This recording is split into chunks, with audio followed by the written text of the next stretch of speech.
Hey, thanks for checking out this video. It is in regard to the question, should I have a professional view on my Facebook profile?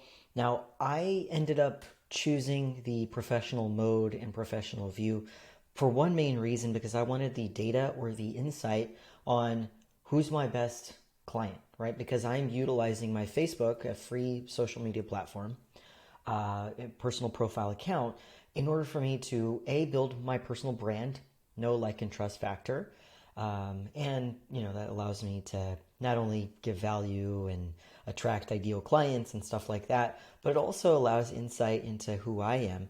And the data analytics that you will end up getting when you change your profile to the professional mode is something that you can easily access on the mobile view, which I'm going to show in just a second, the mobile view of your phone. But also, check this out. So when you have the professional mode on your account, it's going to end up telling you, a bit more details. You can definitely change the title here of what kind of individual you are.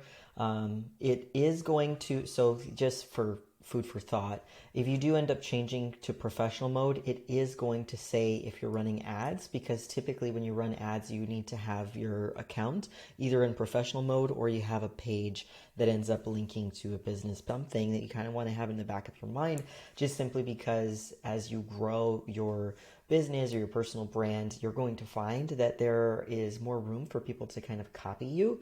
So I would say when people can tell that you're running ads directly from that profile, I've got a workaround, which I have a secondary profile in order to solve this issue. That account is not on a professional mode. But if you're planning on running ads, this is something that you want to be aware of. And again, creating a secondary or backup account can be helpful. So then you don't have people coming to your profile as you're growing your brand and they're trying to like mimic or literally copy paste your entire ad. Another thing that I would say is really, really helpful as well is it will tell every other person who comes to your account how many followers you have. Now, this is good for social proof.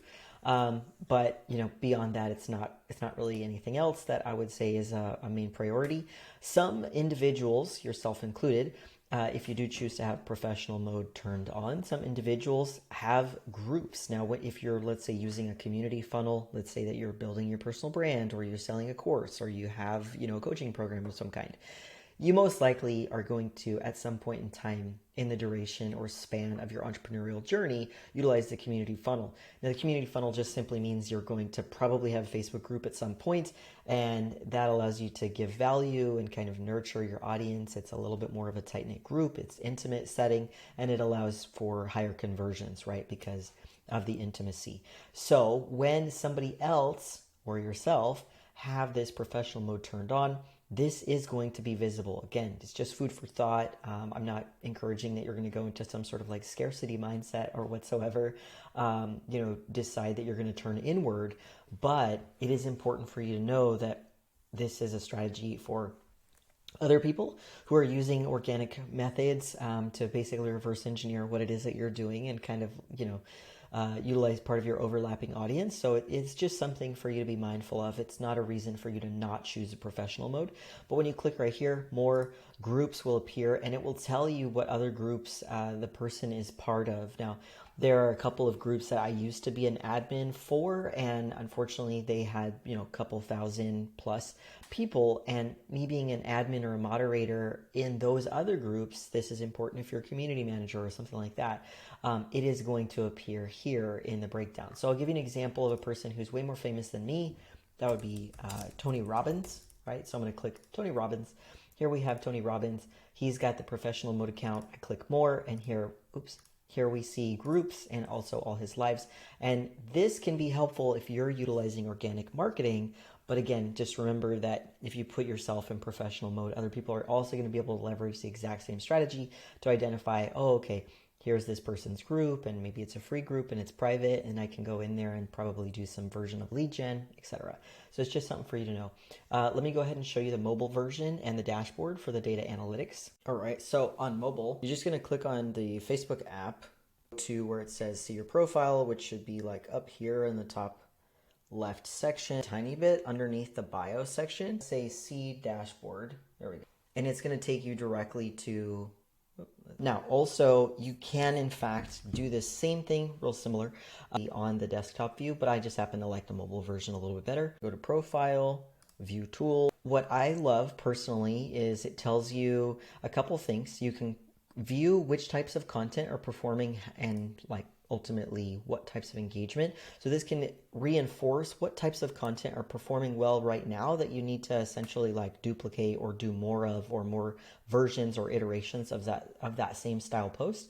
So you'll notice here, this type of post is a little bit of like storytelling, and that one, no surprise, right? Because Facebook is a social media platform, ended up performing really, really well. Audience, you're going to be able to identify, and this is important for the types of words, key phrases, the topics, stuff like that, whatever it is that you share ultimately in your content, you're going to be able to resonate a bit better, especially if your offer is going to be something that appeals a little bit more heavily to one gender over the other. Maybe if you have a slightly more inclusive style offer where it's like, let's say general life coaching, something like that, no problem. Or something that's holistic like yoga, or something of that nature where it doesn't necessarily have to appeal to just one gender, then you're going to want to be a little bit more mindful of the type of language that you're utilizing in your content so that you can appeal to both, or maybe you want to lean in one direction more than the other. And then here we see that my top countries right here just currently happen to be Pakistan, no surprise there, India, Nigeria, but then we also have here Toronto, which this is pretty high, and then we also have London or UK.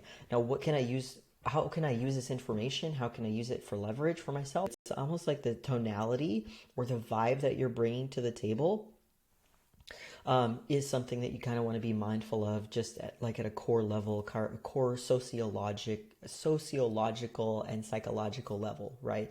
So think of it like this. If let's say that you're trying to appeal to type A personalities, but maybe your offer is business coaching for women, for example, but the type A personality, then there does need to be a little bit of an injection of that masculinized language where you're using keywords like, crush and hit 10K or hit 20K or something like that. Or you say dominate, these words that are piercing and very powerful. So hopefully this video was valuable to you. Thanks again for checking it out.